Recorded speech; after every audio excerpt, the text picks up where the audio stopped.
Boa tarde. Sejam todos muito bem-vindos à casa de Dr. Bezerra de Menezes.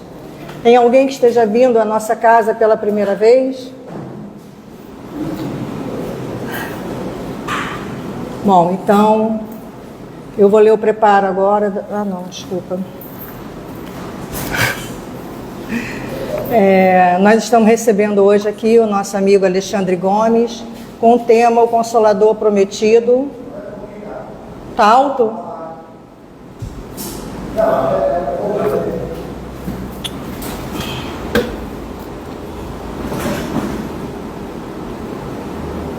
Vê se tá bom agora. Tá legal? Alexandre Gomes, com o tema O Consolador Prometido. Bem-vindo, Alexandre, à nossa casa. Muito obrigada pela sua presença. Eu vou ler agora o preparo da nossa reunião de hoje. Do livro Vinha de Luz, pelo Espírito Emmanuel, psicografia de Francisco Cândido Xavier. Avareza. E disse-lhes: acautelai-vos e guardai-vos da avareza, porque a vida de cada um não consiste na abundância das coisas que possui. Está em Lucas 12:15. Fujamos à retenção de qualquer possibilidade sem espírito de serviço. A avareza não consiste apenas em ameliar dinheiro nos cofres da mesquinhez. As próprias águas benfeitoras da natureza, quando encarceradas sem preocupação de benefício, costumam formar zonas infecciosas. Quem vive à cata de compensações, englobando-as ao redor de si, não passa igualmente de avaro infeliz. Toda avareza é centralização doentia, preparando metas de sofrimento. Não basta saber pedir, nem basta a habilidade e a eficiência em conquistar. É preciso adquirir no clima do Cristo, espalhando os benefícios da posse temporária, para que a própria existência não constitua obstáculo à paz e à alegria dos outros. Inúmeros homens atacados pelo vírus da avareza muito ganharam em fortuna, autoridade e inteligência, mas apenas conseguiram, ao termo da experiência e perversão, dos quais mais amavam e o ódio dos que lhe eram vizinhos. Amontoaram vantagens para a própria perda, arruinaram-se, envenenando, igualmente os que lhes partilharam as tarefas do mundo. Recordemos a palavra do Mestre Divino, gravando-a no espírito. A vida do homem não consiste na abundância daquilo que possui, mas na abundância dos benefícios que espalha e semeia, atendendo aos desígnios do Supremo Senhor. Graças a Deus, vamos elevar nosso pensamento a Deus, rogando ao nosso Pai de misericórdia infinita a permissão de darmos inícios hoje à reunião desta tarde.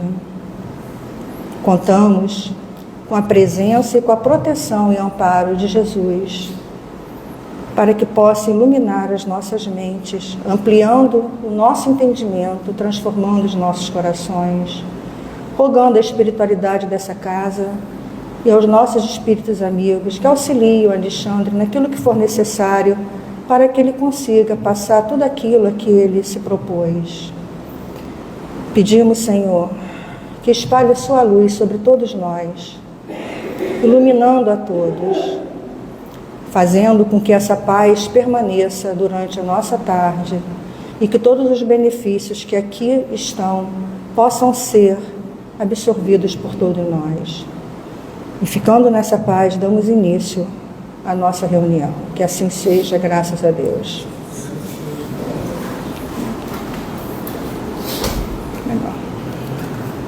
Olá, boa tarde a todos. Consegue me ouvir? Primeiro eu queria agradecer muito o convite, porque sempre que a gente faz uma palestra, o primeiro beneficiado somos nós mesmos, tá?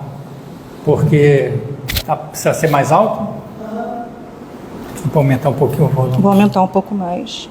Vê se tá bom. Alô, tá bom? Isso. Tá bom. Então, o principal beneficiado somos nós, né? Porque a gente precisa preparar, a gente precisa ler, a gente precisa estudar para fazer o estudo. Então, nós somos os mais beneficiados quando a gente recebe o convite e está na casa do Dr. Bezerra de Menezes, nosso paizinho.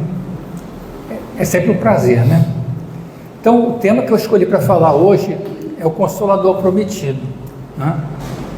É uma mensagem, parte do Evangelho, né? E a gente vai falar um pouquinho sobre esse tema. Quando a gente vê o mundo atual com tantas guerras, tantos conflitos, tantas brigas, né? A gente pensa, nós temos a doutrina espírita, nós acreditamos, né, em todos os ensinamentos que a partir de Kardec foram trazidos para nós, através de livros, através de palestras. E isso tem que fazer muita diferença para nós, de alguma maneira nos consolar e nos dirigir, tá? Então, nessa imagem que eu abro o estudo, né, tem Jesus ali numa atitude de consolar alguém que está sofrendo, né? E aí a gente sempre pensa assim, né? Quantas e quantas palestras e estudos alguém recomenda assim, vamos mentalizar Jesus, vamos nos apegar a Jesus, né, nosso irmão maior, né? E aí eu trouxe nesse slide eu mostro, quando a gente pensa em Jesus, o que vem na nossa cabeça? Provavelmente, pode ser até que alguém tenha convivido com Jesus naquela época, né? Talvez tivesse acesso a encarnações passadas, poderia lembrar da imagem de Jesus. Eu, pelo menos, não lembro, né? Então, quando a gente pensa em mentalizar Jesus, ou a gente vai pegar uma figura da internet, ou vai lembrar de um ator que em alguma obra fez, né, o papel de Jesus, né? Então, sempre que a gente pensa, né, em Jesus, é alguma imagem que vai na nossa mente, né? E isso é algo que a gente se apega na hora de uma prece, né? Quando a gente está sofrendo, quando a gente precisa de ajuda, que a gente vai lembrar de Jesus, a gente automaticamente carrega uma imagem. E aí a gente tem, por Emmanuel e até por uma das encarnações dele, Públio Lentulus, alguma descrição física de Jesus, né? Então, quando a gente olha aqui, que eu chamei aqui de Públio Lentulus, quando ele escreve uma carta a Tibério, contando quem era Jesus. Tibério, que já estava doente, e aí ele pede, né, a Públio Lentulus que investigue esse tal de Jesus, que já se corria, né, a história de Jesus. Quem é esse cara que o pessoal diz que está curando todo mundo, né? E aí Públio Lentulus descreve fisicamente Jesus, né? E aí ele coloca lá: tem os cabelos da cor amêndoa bem madura, são distendidos até as orelhas, e das orelhas até as espáduas são da cor da terra, porém mais reluzentes. Nenhuma ruga ou mancha se vê em sua face, de uma cor moderada. O nariz e a boca são irrepreensíveis.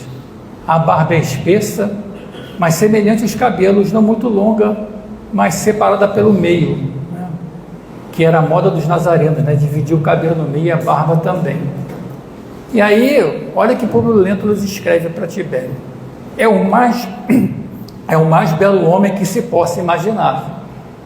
E ali o Públio Lentulus compara com Maria, e ele fala assim, ele parece muito com a sua mãe, que também tem uma beleza incomum para a região onde ela vive. Então, mostrando, né, a questão da ascendência espiritual, tanto de Jesus e de Maria, talvez se refletindo em corpos mais belos do que a maioria das pessoas que estavam ali convivendo. Mas no livro Há 2000 anos, e aí é uma obra que o Emmanuel dita para Chico Xavier, e ele vai contar que quando ele era Públio Lentulus, ele vai procurar Jesus. Por quê? Porque a sua filha está muito doente, e apesar dele desacreditar totalmente em Jesus, ele não acreditava, ele acreditava nos deuses romanos, ele era um senador romano, e ele tinha rejeição por qualquer coisa diferente, né? Mas a Lívia pede tanto, e ele vai, né, vendo a filha doente, o desespero ali e tal, e ele descreve, mas ele descreve mais brevemente no livro. Ele diz que ele é um homem moço, de beleza suave e indefinível, longos e sedosos cabelos, como se fossem fios castanhos, levemente dourados por luz desconhecida. Então, em algumas imagens que a gente vê aqui, né, parece que Jesus está descrito em algumas dessas figuras que a gente vê. Mas além da descrição física, o que chama mais atenção, tanto quando Públio Lentulus escreve a Tibério, como Emmanuel, é a impressão que Jesus causa, né? E aí Públio Lentulus diz que Jesus tem uma majestade no rosto. Os seus olhos são expressivos e claros. O que surpreende é que resplandecem no seu rosto como os raios do sol. E ele fala assim: ninguém pode olhar fixo ao seu semblante, porque quando resplende, apavora, e quando ameniza, faz chorar. Então, a emoção de Jesus não é só a presença física, é o que a figura dele transmitia às pessoas, né? Isso vai ser muito importante a gente pensar nisso. E aí a gente vai ver já Emmanuel. Emmanuel, no livro há 2000 anos, ele fala que Jesus tinha um sorriso divino, bondade imensa e singular energia, fascinação irresistível, despertou sentimentos ignorados nele e a emotividade foi extrema. No livro, quem já leu há 2000 anos vai lembrar que ele, primeiro, o Emmanuel, né, o Públio Lentulus ali no momento, ele sequer vê Jesus com os olhos físicos, mas ele já percebe a presença dele se aproximando. E quando ele encontra realmente Jesus ali, ele fica totalmente fora de si, né? Ele imagina alguém que desacredita totalmente em Jesus, ele não acredita, ele tem outra fé, mas naquele momento ele se rende a Jesus, ele cai e só chora, ele não consegue nem articular uma palavra, ele fica de joelhos chorando o tempo todo, e aí Jesus é que conversa com ele, né, falando que sabe por que ele está ali, que não é por causa dele que a filha vai ser curada, e sim pela esposa dele, que tinha uma fé muito grande, né? E Emmanuel não consegue ali, o Públio Lentulus não consegue falar nada, né? Ele sai dali, e depois que Jesus sai, ele não tem nem noção do tempo, do espaço, do tamanho e emoção que tomou conta dele, né? Então essa questão é de Jesus, imagina alguém que uma crença tão forte em algo tão diferente, e num momento, talvez num intervalo de segundos, a pessoa se dobra totalmente a Jesus.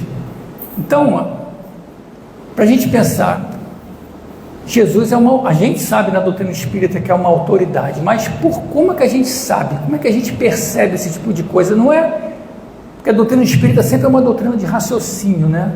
A gente não tem dogma, a gente não tem que acreditar porque alguém falou, né? A gente acredita porque a gente lê, a gente raciocina e pensa nas informações que chegam para a gente. Então a gente sabe que Jesus é o maior espírito que teve entre nós, é um espírito de grande evolução, né? Então a gente viu uma carta de um encarnado, né, que era o Públio Lentulus, um senador romano mandando para o imperador. A gente viu que Emmanuel narra o sentimento dele, e no livro A Caminho da Luz, Emmanuel traz uma notícia para nós, onde ele vai descrever a gênese planetária que é comandada por Jesus. E aí tem um trechinho que ele fala assim: com as suas legiões de trabalhadores divinos, lançou o escopro. O escopro é uma ferramenta, algo que é necessário para talhar madeira, talhar cimento, talhar qualquer coisa. Então lançou o escopro da sua misericórdia sobre o bloco de matéria informe que a sabedoria do Pai deslocara do sol para as suas mãos augustas e compassivas. Então aqui ele está narrando a formação do planeta Terra e a participação de Jesus e outros trabalhadores divinos, mas sob o comando e orientação dele, da formação desse planeta que a gente vive. E aí a gente olha um planeta cercado de belezas, com um equilíbrio tão bem feito, né? A gente é que está bagunçando um pouco as coisas, né? Mas o equilíbrio do planeta formado por Jesus é algo impressionante, né? A gente vê que as coisas não estão fora do lugar. Existe sempre, né, pensando num planeta que ainda é de provas de expiação, a gente vê uma beleza, um equilíbrio, né, das forças, algo assim impressionante. Isso saiu baseado de quem foi que montou esse tipo de coisa, né? Não é só, a gente até costuma falar, a doutrina espírita nos traz um Jesus que não é um Jesus, um santo que foi criado puro e perfeito, é alguém que é mais do que uma figura, né, mística. Ele é alguém de um notório saber, tanto científico como moral, que é o que a doutrina sempre nos ensina. A gente vai ver lá no finalzinho uma mensagem do Emmanuel. E aí Emmanuel continua, né? E quando serenaram os elementos do mundo nascente, quando a luz do sol beijava em silêncio a beleza melancólica dos continentes e dos mares primitivos, Jesus reuniu nas alturas os intérpretes divinos do seu pensamento. Então ele cuidou de tudo, para que fosse entregue a nós uma oportunidade de aqui se desenvolver, né? Além desse livro, a gente tem o Evangelho, né? A gente tem a Bíblia, né, como o pessoal costumamente fala, e tem alguns pontos, né, que a gente percebe nitidamente a questão da capacidade desse espírito, né? Então, Maria comenta com Isabel os feitos de Jesus ainda menino. Maria conversa com Isabel e fala para ela assim: eu não sei, Jesus ainda criança, fala determinadas coisas, retruca, né, muitas vezes o sinédrio tão pequeno. Da onde que vem aquele conhecimento dele, né? Imagina uma mãe vendo um filho ainda pequeno conversando nível muito mais alto que uma criança podia, né? Outra coisa que chama muita atenção no Evangelho são as curas, né? Jesus curou, né? E não sei quem teve a oportunidade de ver, claro que a gente tem que respeitar algumas situações, mas essa série The Chosen Mortos mostra algumas imagens, algumas cenas de cura que são extremamente emocionantes, né? A cura do filho do Jairo, né? A cura da mulher hemorroíça, né? São situações, né, que mostram o poder de um espírito altamente avançado, né? Isso a gente está falando dos fenômenos que ele foi capaz de produzir. Você imagina uma mulher que passou anos e anos doentes, ao tocar a sua veste, é curada instantaneamente, né? De quem a gente está falando, né? E quando Jesus acalma a tempestade, né? A gente tem aquela passagem que os apóstolos estão com Jesus no barco, tem a tempestade, eles acham que vão morrer, eles falam assim: a gente vai morrer agora, não tem jeito, Jesus está dormindo. E eles acordam Jesus, e Jesus acalma a tempestade, e os apóstolos falam: quem é esse que até a natureza, né? Até a natureza respeita, né? Então, aquilo chamava muita atenção, né? E ainda hoje, se a gente for pensar como essas curas foram feitas, né? Como é capaz da interação de Jesus com o meio ambiente, é algo que ainda está um pouco fora do nosso conhecimento. Eu falei um pouco do Emmanuel, né? Mas quem leu o livro Paulo Estevão, a conversão de Saulo de Tarso, né? A gente conhece muito esse pedacinho, né? Saulo, Saulo, por que me persegues? E aí Saulo pergunta: quem sois vós, Senhor? Eu sou Jesus. O Saulo era um perseguidor cruel dos cristãos, né? Ele é um inimigo ferrenho, ele torturava, ele prendia, né? Saulo não acreditava em absolutamente hipótese alguma que Jesus fosse um profeta ou algo. Para eles era um embusteiro. Para Saulo, Jesus era um embusteiro. Quando ele está indo a caminho de Damasco, né, ele está indo para fazer outra prisão, né? Então, e outra coisa, Saulo não era uma pessoa com pouca formação, que era fácil de ser iludida. Saulo, né, era alguém extremamente culto e preparado. Ele ia ser lá o número 1 do Sinédrio. Então, era alguém que não era fácil de dobrá-lo, né? Por que quem leu o livro, por que ele apedreja Estevão? Porque Estevão conseguia rebater ele, e aquilo deixou ele tão possesso, né, que ele condena Estevão ao apedrejamento. Mas imagina, nesse momento aqui, Jesus aparece para Saulo de Tarso, E ele se converte imediatamente, assim como foi o Emmanuel, que também não acreditava e não conseguia nem falar. Saulo pergunta: quem sois vós? Ele diz: eu sou Jesus. Ele diz: Senhor, o que queres que eu faça? Vocês, assim, imagina o que é você convencer alguém de uma intelectualidade elevadíssima, que não acredita em absolutamente nada do que você, da sua doutrina, e só a presença naquele momento ali é capaz de converter, né? Alguém como Saulo de Tarso. Bom, com isso a minha ideia sempre traz assim: quem é para a gente Jesus, né? É um espírito que está lá? Não, é alguém de um grau de amor, de evolução, de conhecimento enorme, né? E aí, quando ele fala assim: advertiu Cristo, ouçam os que têm ouvidos para ouvir, né? Ele nos falou isso, né? Paulo, aí já como Paulo de Tarso, ele caminhou distâncias enormes, aqui na figura talvez não esteja bem definido, divulgando o Evangelho. Agora vocês imaginam alguém que não acreditava em nada daquilo, de um momento para o outro vira o maior divulgador de uma mensagem, né? Que obra, como a presença de Jesus na vida de Saulo de Tarso, depois Paulo de Tarso, foi capaz de tamanha modificação, né? E quando Jesus fala que a gente tem ouvidos para ouvir, que ele falou, né? Se me amais, guardai os meus mandamentos, e eu rogarei a meu Pai, e ele vos enviará outro Consolador, a fim de que fique eternamente convosco. O Espírito de verdade que o mundo não pode receber, porque o não vê e absolutamente o não conhece.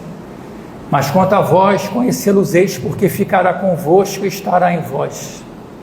Porém, o Consolador, que é o Santo Espírito que meu Pai enviará em meu nome, vos ensinará todas as coisas e vos fará recordar tudo o que vos tenho dito. Isso está no Evangelho de João, capítulo 14, versículos 15 a 17 e 26. Então, quem falou isso foi Jesus, aquele que foi capaz de converter Saulo em Paulo em segundos, aquele que botou de joelho um senador romano, extremamente vaidoso. E ele tem um ensinamento para nós. Ele está dizendo aqui, para que se a gente o ama, que a gente possa guardar os mandamentos, certo? E ele faz uma promessa, que ele mandaria quem? O Consolador, né? E aí, orientações do Espírito de verdade que vem, né? O Evangelho segundo o Espiritismo. Deus dirige um supremo apelo aos vossos corações por meio do Espiritismo. Escutai, instruí-vos na preciosa doutrina que dissipa o erro das revoltas e vos mostra o sublime objetivo da aprovação humana. Extirpados estejam de vossas almas doloridas a impiedade, a mentira, o erro, a incredulidade. Então, o Espírito de verdade, aquele que Jesus prometeu que iria vir até nós, ele diz que é feito para nós um supremo apelo aos nossos corações através do Espiritismo, que a gente deve escutar. Lá ele falou: ouça o que tenha ouvido de ouvir. E aqui ele volta a nos recomendar que a gente escute. E aí ele fala que a gente tem que se instruir na preciosa doutrina, que dissipa o erro das revoltas e nos mostra o sublime objetivo da aprovação humana. A mensagem que foi lida aqui do Vinha de Luz é um exemplo disso, né?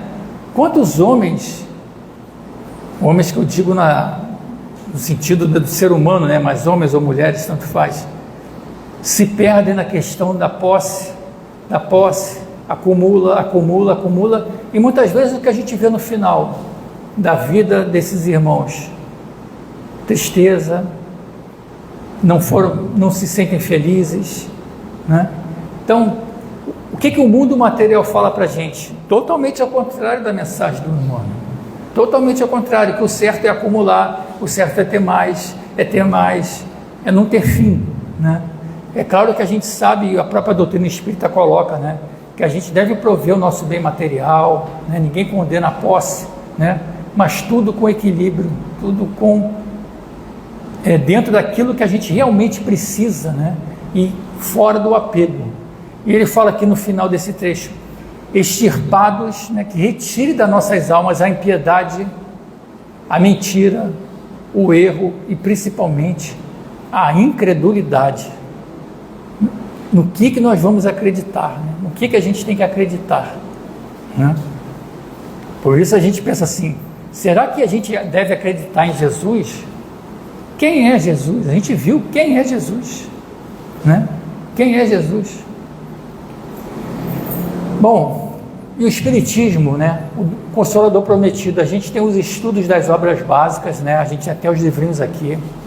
Kardec foi fantástico a trazer até nós a codificação, porque por mais que a gente leia a primeira, a segunda, a terceira, a quarta vez, a gente sempre consegue pegar situações novas, né?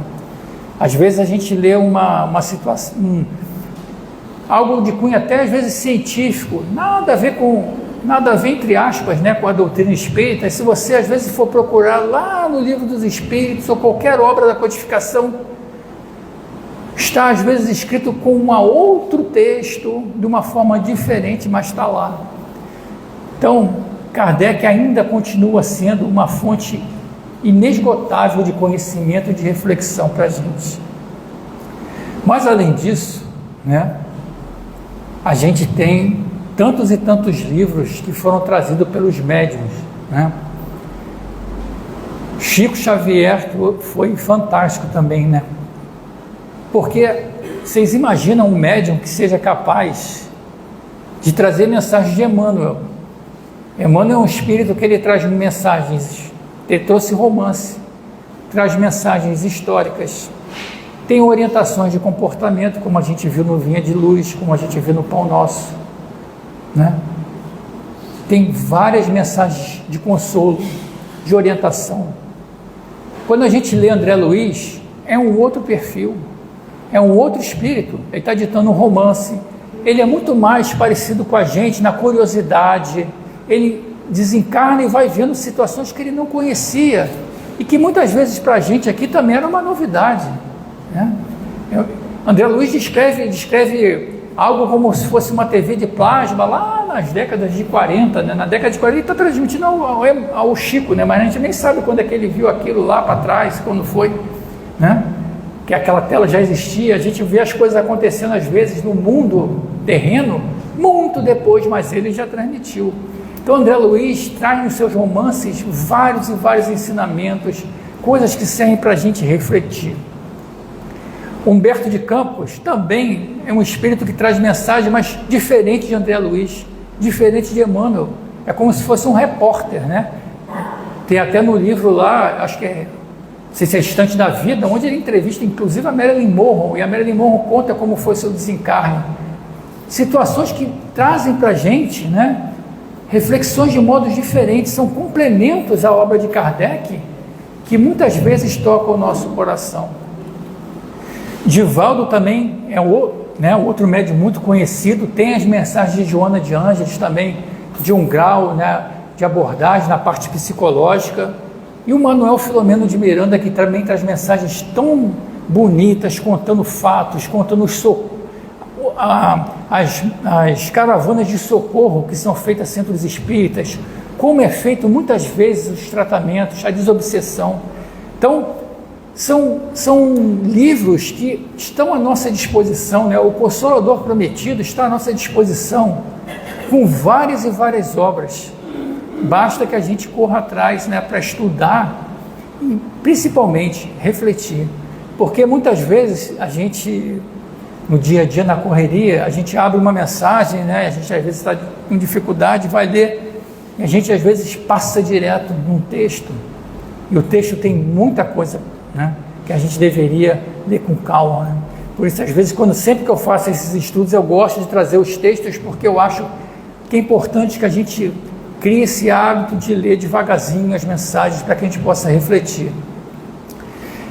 Outros médios, a Ivone Pereira do Amaral também trouxe vários romances e mostra, né, como a gente, em encarnações seguidas, a gente vai errando, vai falhando, vai tentando consertar. E o Raul Teixeira também com mensagens bem bonitas, né? Então, a gente tem ao nosso dispor, né, aquilo que o Consolador prometido por Jesus nos dá para a nossa caminhada. E ele também fala, né, bem-aventurados os aflitos. Jesus falou, bem-aventurados os aflitos, pois que serão consolados. E aí, se a gente imagina, bom, como é que a gente vai ser consolado? Alguém que, né, nasceu às vezes numa condição de tanta dificuldade, passou a sua vida inteira se arrastando com dificuldades, que consolo que ele vai ter, né? Por que alguém, né, nasce às vezes numa situação de tanta aflição e outros em condições materialmente privilegiadas, né? A doutrina espírita traz para a gente essa visão, ela tira o véu sobre isso, quando ela fala sobre a vida futura, tanto as obras de Kardec, como também esses livros que a gente citou, né? Eles trazem para a gente esses conceitos, né? Porque quando a gente, no próprio livro Nosso Lar, né, a gente tem notícias do avô de André Luiz, que era alguém que aqui na Terra tinha posses, né? Ao desencarnar, segundo o relato, ele está numa situação confusa, né? Ele está achando que o barro, onde é barro, onde lá na parte espiritual, onde é algo que não tem valor nenhum, ele está enxergando dinheiro, porque a vida dele foi essa, né? Então, aquele que muitas vezes passou uma vida de aflição, ele na vida futura vai colher, né, a recompensa disso. Uma questão fundamental, né, que a doutrina espírita, o Consolador nos traz, que é a questão da reencarnação, né? A reencarnação é a resposta para muitas e muitas situações que a gente vê no planeta, e a gente vai ver uma historinha mais para frente sobre isso. Só ela consegue explicar situações que a gente vê de tanta dificuldade, né? E é a lei de causa e efeito sendo colocada em jogo ali, né? A gente se prepara, tem uma vida, a gente encarna com uma missão, né? E a gente vai desencarnar depois, sabendo se deu conta ou não daquela missão, para preparar o quê? Uma nova encarnação. Qual é o grande objetivo? É o nosso aperfeiçoamento moral, intelectual, né? Segundo a doutrina espírita, um dia a gente vai chegar aos patamares de que Jesus já é, né? Somente através da reencarnação isso é possível. E a doutrina espírita, ela consola pela fé e pela esperança, né? Ela, com a lei de causa e efeito, a vida futura e a questão da reencarnação, são as bases para que a gente tenha fé e esperança que um dia todas as dificuldades irão ser vencidas por nós. A gente vai ultrapassar, mas a gente precisa o quê? Ter fé e ter esperança, porque se a gente não tiver fé, a gente não tiver esperança, a gente vai sucumbir. E quem foi aquele, e quando, volto a falar, quem foi que nos prometeu que a gente seria consolado se a gente tivesse aflição? Jesus, o mesmo que converteu Emmanuel, o mesmo que converteu Paulo de Tarso. E para citar uma obra que está bem em moda aí, né? Teve o filme Os Mensageiros. Os Mensageiros é um livro que não é muito grande, é um livro pequenininho, né? Pequenininho entre aspas, mas ele é tão importante como um exemplo e como um complemento do que a gente vê em vários e vários livros do Kardec. Por quê? Ali o André Luiz fala alguma coisa importante que todos nós passamos por isso, que é o quê? A programação reencarnatória. Ele mostra claramente, não só médiuns, mas administradores, médicos, pessoas que têm várias e várias funções aqui na Terra, e que são às vezes funções importantes, passam por uma programação reencarnatória, provavelmente muitos de nós também fizemos, provavelmente nós fizemos também uma programação reencarnatória, né? A gente pode não estar lembrando aqui, mas é muito importante que a gente perceba isso. E num dos casos, até que é mostrado no filme, não sei se vocês vão lembrar de um médium, né, que a programação dele era que ele viesse como médium, que ele trabalhasse pela doutrina espírita, ele não iria casar, ele iria tomar conta, se eu não me engano, de 6 crianças, né? A programação era essa. Por quê? As 6 crianças não eram crianças que aqui na Terra, aí é a questão da visão, né? Aqui na Terra eram crianças órfãs, mas na verdade foram 6 espíritos que reencarnaram, mesmo na condição de órfão. Para quê? Para dar amparo ao médium, para que ele pudesse cumprir a sua programação reencarnatória. Então, não eram crianças órfãs, eram espíritos já de um grau de evolução maior, que estariam junto dele, mas como estavam como crianças, ele teria que trabalhar, né, um trabalho profissional, para sustentar aquelas crianças, porque quando eles fossem adultos, o amparo emocional dele seriam essas 6 crianças. E o que ele fez? A mediunidade subiu a sua cabeça, ele começou a cobrar pela mediunidade, arrumou um casamento que não estava previsto, as crianças chegaram até ele largou as crianças, e o que aconteceu com ele no final? Ele desencarna muito jovem, né, por uma situação de muita dificuldade. O casamento dele foi extremamente infeliz, porque o filho que originou desse casamento não tinha, segundo André Luiz, nenhuma ligação com ele, tinha uma ligação apenas com a esposa dele, ou seja, a missão dele foi totalmente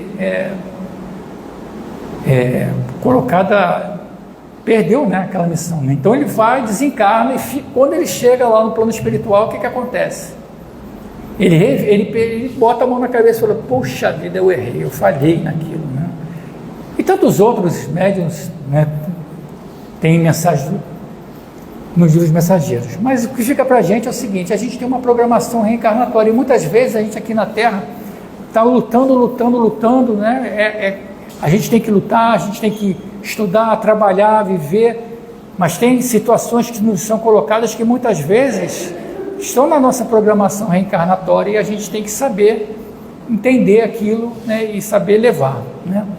Outra coisa que ele coloca sempre, o amparo espiritual. O André Luiz narra, nunca faltou em nenhum caso, o amparo espiritual, nunca falta. E quando a gente está com dificuldade, o que a gente tem que fazer?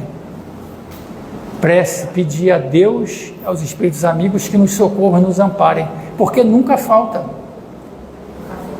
Nesses momentos onde esses médiuns narram as suas faltas, eles narram as faltas, mas também narram todo o amparo que chegou até eles, mas mesmo assim, as questões terrenas, os equívocos, fizeram eles se desviarem do caminho. Então, o André Luiz cita vários e vários casos de quê? Equívocos e arrependimentos. Mas eles estão lá, né, se preparando para quê? Para voltar de novo e tentar consertar. A misericórdia de Deus é infinita, e a gente nunca vai ficar pobre disso, né? Outra coisa é que eles colocam o serviço no mundo espiritual, né?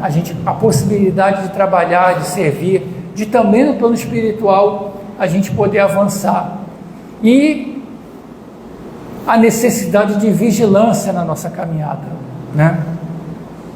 Aqueles espíritos muitas vezes falharam apesar do amparo espiritual. Por quê? Porque eles não foram vigilantes, né? Então são uma série de lições que esse livro, tão simplesinho, não é um livro tão grande, mas ele traz uma série de mensagens para a gente.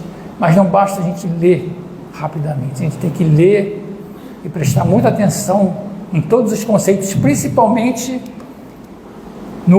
em quem o Edson Celulari, né, fez o personagem no livro, que é o Aniceto, que é o mentor do trabalho do André Luiz e do Vicente, né, que é o parceiro do André Luiz no livro. Então o Aniceto, ele nos traz vários e vários ensinamentos, mas a gente tem que ler com calma, prestando atenção. Mais uma orientação do Espírito da Verdade, né? Ele fala sempre, né? Meu Pai não quer aniquilar a raça humana, quer que ajudando-vos uns aos outros, mortos e vivos, isto é, mortos segundo a carne, porquanto não existe a morte, vos socorrais mutuamente. E que Kardec traz para a gente? Fora da caridade não há salvação. Então, mais uma vez, ao texto da abertura, né? O que Emmanuel está recomendando ali? Que a gente saia da questão da avareza, né? Ele está falando aqui muito mais da questão material, né? De alguém que tem posses financeiras e não abre mão dela em hipótese alguma e se preocupa em só acumular. Mas quando a gente pensa em caridade, né, a gente sempre, talvez na cabeça de muitos, a primeira coisa que vem é a questão do dinheiro, né? É se eu posso realmente fazer uma doação financeira e ajudar alguém que realmente é importante, né? Mas quem foi o maior exemplo de caridade que teve aqui conosco? Mais uma vez, foi Jesus, né? Jesus tinha dinheiro? Não, né? Ele falou que o Filho do Homem não tinha nenhuma onde deitar a cabeça, né? Jesus não tinha dinheiro, mas ele foi a pessoa mais caridosa que passou entre nós, né? E como é que a gente pode imitar os seus exemplos, muitas vezes também sem o dinheiro? Muitas vezes cuidando de alguém doente, talvez aqui na figura não dê para ver, mas essa criancinha que está no colo da moça, ela está toda machucadinha, e a gente vê muitas vezes, né, que em algumas situações do nosso planeta ainda, vários povos se mutilam, se batem, se matam, deixando às vezes tantas crianças enfermas, e aqui mesmo na nossa cidade, no nosso estado, quantas e quantas crianças ainda padecem de um cuidado às vezes médico, né? O consolo, muitas vezes alguém, é até o contrário, a pessoa tem dinheiro, tem condição, mas está infeliz, né? Está passando por um momento perturbador, está precisando de alguém que possa ouvi-la, né? Então que a gente também possa prestar esse tipo de caridade, que é parar para ouvir alguém, parar para tentar dar um apoio moral, né? Fazer alguém às vezes sair do fundo do poço, levantar a cabeça, né? Não é fácil, né? Quem passou já por algum tipo de dificuldade, já teve num quadro depressivo, enfim, ou qualquer outro tipo de problema clínico de saúde, sabe que muitas vezes, né, o amparo de alguém que diga que está ali do lado dele para ajudar a levantar, é um tipo de caridade. Nem todos sabem praticar esse tipo de caridade, né?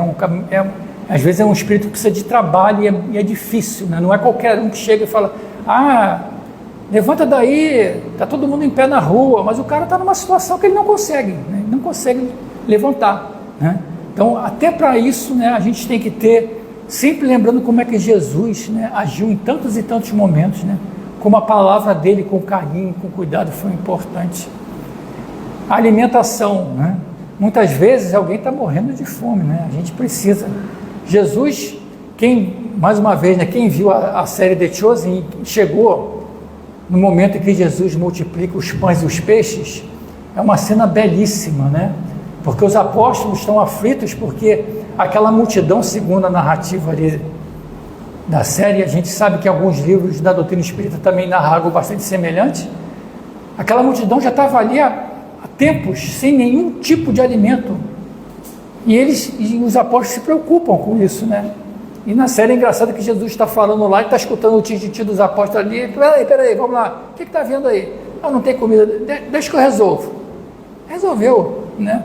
Então, a alimentação também é algo importante, né? A gente tem que tentar auxiliar, né?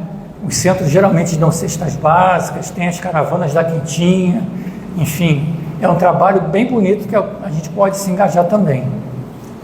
E muitas vezes é levar alegria a quem muitas vezes não tem como, às vezes sair de casa, ou tem dificuldade de deslocamento, ou está num momento muito para baixo, como a gente viu no consolo, né? Existe muitas vezes uma atitude simples que a gente pode levar alegria a alguém. Então são expressões da caridade, sem ser a financeira, que também é importante, mas que a gente pode e deve praticar, já que a gente acredita tanto em Kardec, ele falou que fora da caridade não há salvação, né?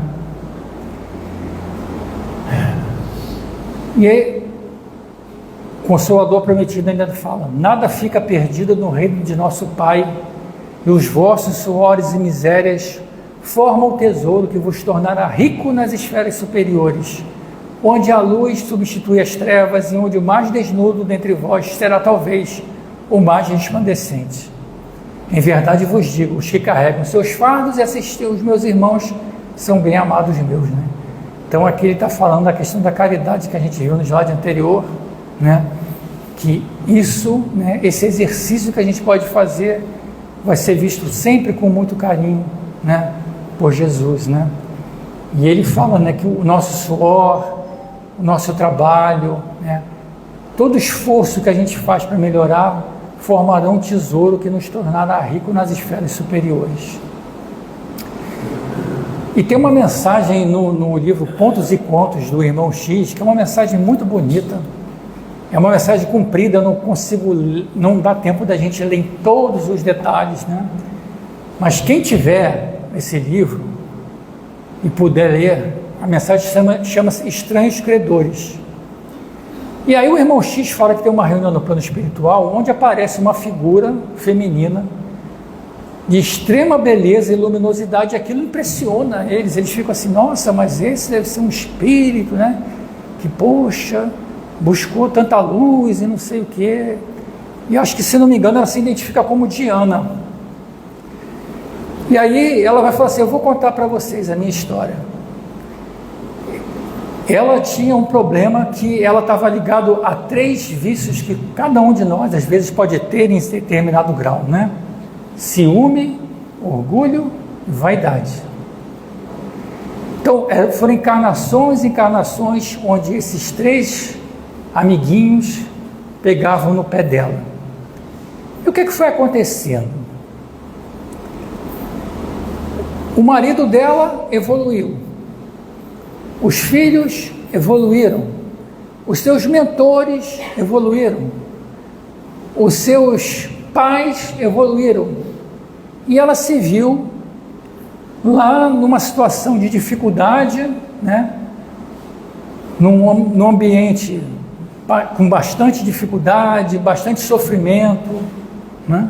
E ela já não sabia mais o que fazer, porque para ela estava sozinha e desamparada, e ela já estava no plano espiritual, já de tantas encarnações, ela não conseguia sair daquilo.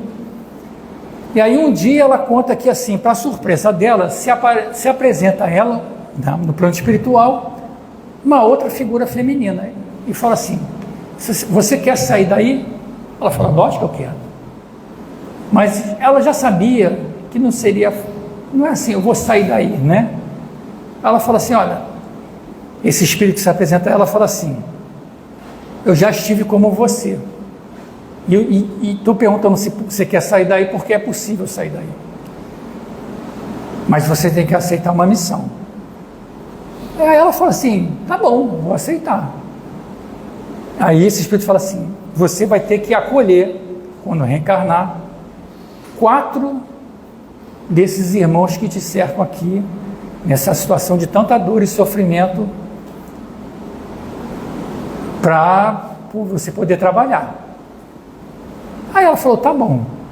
Só que conforme foi se aproximando o momento, e ela foi vendo o que esperava dela na reencarnação, ela chegou a tremer. Mas ela pensou assim: não tem jeito, ou eu vou agora ou eu não vou mais, né? E ela aceita reencarnar. Cedo ela fica órfã. Lembra? Os pais dela, ela teve pais carinhosos muitas e muitas vezes, mas em todas as vezes o ciúme, o orgulho e a vaidade não deixaram ela aproveitar bem os pais que ela tinha. E aí ela fica órfã. Naquela situação de muita dificuldade, muita pobreza, ela acaba se casando, e o esposo dela também tinha dificuldades físicas, e ela tem quantos filhos? 4 filhos, os 4 que ela prometeu. Um tinha hanseníase, o outro era cego, e 2 também tinham deformidades físicas. E passa um tempo, ela fica viúva, né, com 4 crianças. E o que foi prometido a ela é o seguinte: você vai ter 70 anos de vida. São 70 anos para você vencer o seu ciúme, o seu orgulho, a sua vaidade. São 70 anos para você vencer. E ela narra que nesses 70 anos, viúva, pobre, com filhos com doenças graves, muitas vezes ela pensou em se prostituir, pensou em largar as crianças, né? Quando ela via mães com filhos bem dotados e bem vividos, o que ela queria fazer? Largar as crianças para lá e tentar um outro modo de vida. Mas o amparo espiritual estava presente e ela persistiu. E ela diz que ao final de 70 anos, ela tinha vencido o orgulho, a vaidade e o ciúme. Então, ela se modificou totalmente nessa encarnação. E aí a gente vê, né? Quando a gente vê uma encarnação tão difícil de alguém, né? Quando a gente fala assim, o que poderia explicar, né, aquela necessidade desse espírito? Quando a gente vê, às vezes, irmãos passando por tanta dificuldade, por que Deus deixa? Por que Deus permite? A doutrina espírita mostra por que isso só pode acontecer. E ela continua trabalhando hoje no umbral, e ela fala assim, não tem nada, imagina, não tem nada que eles possam fazer, nada, aliás, não tem nada que eu faça que vai retribuir o que eu consegui aqui nesse ambiente. Então, ela é um espírito que continua trabalhando, né, para ajudar aqueles irmãos que estão em sofrimento, mostrando que o amparo espiritual e as dificuldades podem ser alavancas de progresso para um espírito, né? Então, já se aproximando do final, no livro Fonte Viva, no início, mais uma vez voltando à figura de Jesus, Emmanuel nos deixa um trecho belíssimo, que chama-se, é a introdução do livro, né? Com Jesus e por Jesus. E aí é um trecho daqueles que eu falo que a gente tem que pensar um pouco quando a gente lê, que ele diz assim: aceitamos perfeitamente as bases científicas e filosóficas em que repousa a doutrina espírita, as quais nos ensejam a adquirir a fé raciocinada, capaz de encarar a razão face a face. Contudo, sobre semelhantes alicerces, vemos-la ainda e sempre em sua condição de cristianismo restaurado, aperfeiçoando almas e renovando a vida na terra para a vitória do infinito bem sob a égide do Cristo, nosso divino Mestre e Senhor. Então, o que ele está falando aqui, a doutrina espírita tem bases científicas, e foi um trabalho muito, muito, muito bem feito por Kardec, né? Existe ali uma lógica, existe ali algo muito estruturado, não é uma obra do acaso, não foi feito à toa, né? E tem uma filosofia muito pura por trás disso, dando sustentação. Mas o mais importante é que ele está com uma condição do cristianismo restaurado, né? É o ensino de Jesus estabelecido na sua pureza, né? E aqui ele fala, renovando a vida na terra. A gente acabou de ver um exemplo narrado pelo Humberto de Campos, de um espírito que bateu cabeça durante várias e várias encarnações, mas, né, conseguiu superar a dificuldade. Então, o Cristo e os seus ensinamentos, ele vai trazer a renovação da terra. E aí ele fala, né, pegando um pouco do que ele falou da filosofia e da ciência, quando ele diz assim: sabemos que a retorta não sublima o caráter. A retorta é um equipamento que geralmente quem é químico usa para fazer aquecimento e fazer transformar algo até para fazer vapor, né? Sublimar significa sair do estado sólido para o estado vapor. E é uma maneira de você, às vezes, até purificar um material. Então ele está dizendo assim, sabemos que a retorta não sublima o caráter, né? Está dizendo a questão que a dor, às vezes, não é necessária, não é suficiente para purificar o caráter, e que a discussão filosófica nada tem que ver com caridade e justiça. A gente falou da caridade. Com todo o nosso respeito pela filosofia e pela ciência, reconheceremos sempre no Espiritismo o Evangelho do Senhor. rede viva e atuante para instalar com Jesus a religião cósmica do amor universal e da divina sabedoria sobre a Terra. Espíritos desencarnados aos milhões em todos os graus de inteligência, enxamei o mundo requisitando tanto quanto os encarnados o concurso da educação. Então aqui o Emmanuel está chamando a atenção para a gente da educação. Nós é que temos que nos educar, né? Ele está falando, a doutrina espírita tem a base científica e a base filosófica como estruturas fundamentais para sustentar, mas a gente não pode esquecer que o espiritismo é o evangelho de Jesus, né? E ele está nos chamando para educação, tá? E aí, nesse mesmo livro, na mensagem 54, o Emmanuel tem uma mensagem que ele diz assim: procuremos com zelo. E ele fala, ele pega um trecho de Paulo, quando Paulo fala assim: procurai com zelo os melhores dons, e eu vos mostrarei um caminho ainda mais excelente. E ele diz: a ideia de que ninguém deve procurar aprender e melhorar-se para ser mais útil à revelação divina é muito mais uma tentativa de consagração à ociosidade que um ensaio de humildade incipiente. Ele está falando o seguinte: olha, a gente dizer que não precisa aprender, né? Ah, não, eu não preciso estudar muito, não, né? Vamos aqui fazendo algo devagarzinho. Ele está dizendo que não tem justificativa para isso, tá? Seguindo aqui, a vida é curso avançado de aprimoramento através do esforço e da luta, e se a própria pedra deve sofrer o burilamento para refletir a luz, que dizer de nós mesmos, chamados desde agora a exteriorizar os recursos divinos? A gente peguei 2 exemplos no livro Mensageiros, mostrando a questão da necessidade, da gente estar sempre nos esforçando, não fugirmos da nossa luta. A gente viu no livro do Espírito do Irmão X, a questão como o esforço e a luta, que muitas vezes parece algo difícil, mas como Jesus prometeu, é a oportunidade da gente juntar tesouro no céu, E ele fala: ninguém interrompa o serviço abençoado da sua educação, a pretexto de cooperar com o céu, porque o progresso é um comboio de rodas infatigáveis, que relega para trás os que se rebelam contra os imperativos da frente. É indispensável avançar com a melhoria consequente de tudo que nos rodeia, e o Evangelho não endossa qualquer atitude de expectativa displicente. Então, o que o Emmanuel está dizendo, a gente tem que se educar, é o caminho. Emmanuel esteve frente a frente com Jesus no livro há 2000 anos, ele se recusou naquele momento a seguir outro caminho, e Jesus avisa para ele: este é o teu momento fundamental. A partir de agora, você pode ir à luz nesse momento ou trilhar um caminho de dor e sofrimento para chegar até a luz. O que ele escolheu?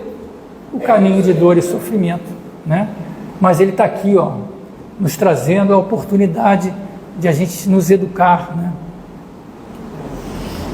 E ele fala aqui, já chegando no final, a palavra de Paulo é demasiado significativa. Dirigindo-se aos coríntios, o apóstolo da gentilidade exorta-os a procurarem com fervor os melhores dons.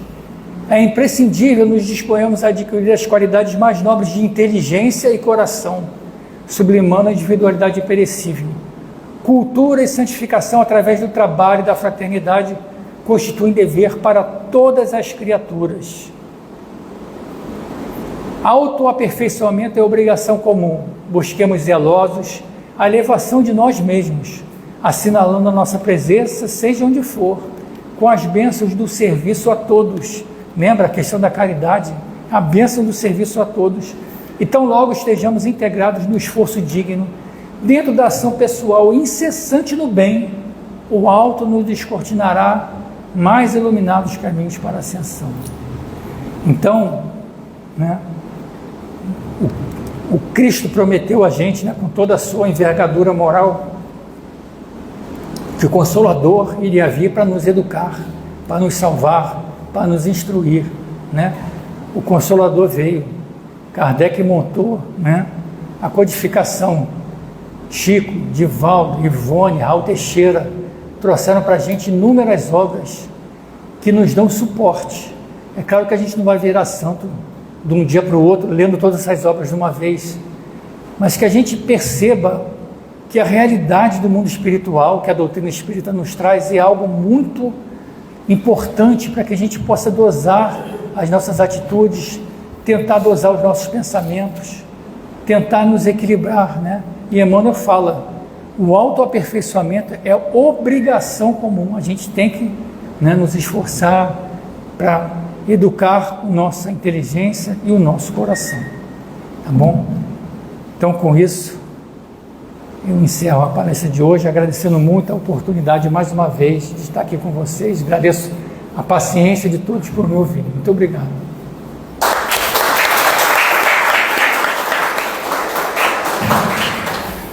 Nós é que agradecemos ao Alexandre, né, por elucidações tão significativas, profundas e sagradas. Peço a vocês que, por favor, permaneçam em silêncio agora, que vamos dar início à segunda parte da nossa reunião com o tratamento pelo passe. Vamos elevar nosso pensamento.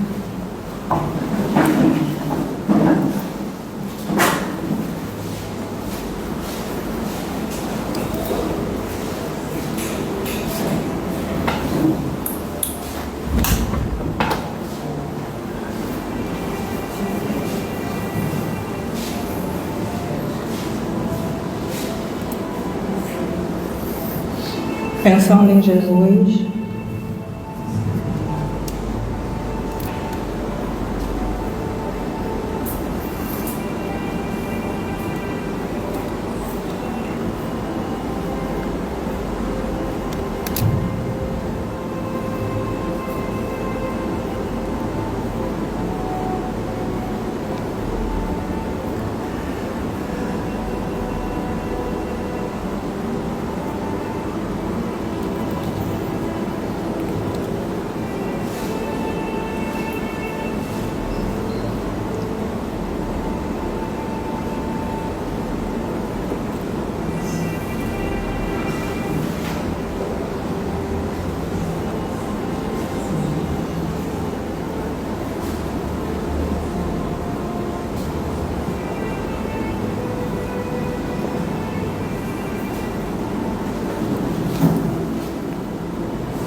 graças a Deus.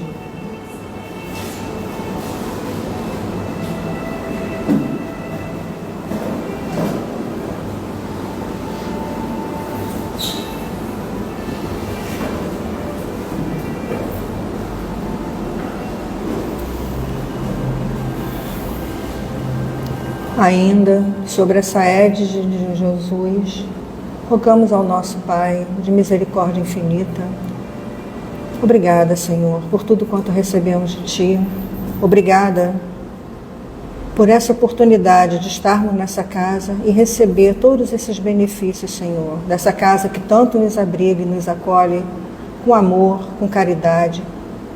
Obrigado ao nosso Mestre Jesus, que sempre nos ampara.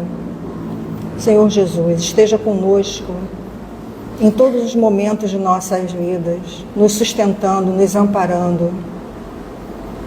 Ilumina-nos, Senhor. Aplana o nosso caminho diante de nosso Pai. Rogamos a Deus piedade e misericórdia por todos nós, por todos os nossos irmãos que sofrem, por todos aqueles nomes que estão nas caixinhas.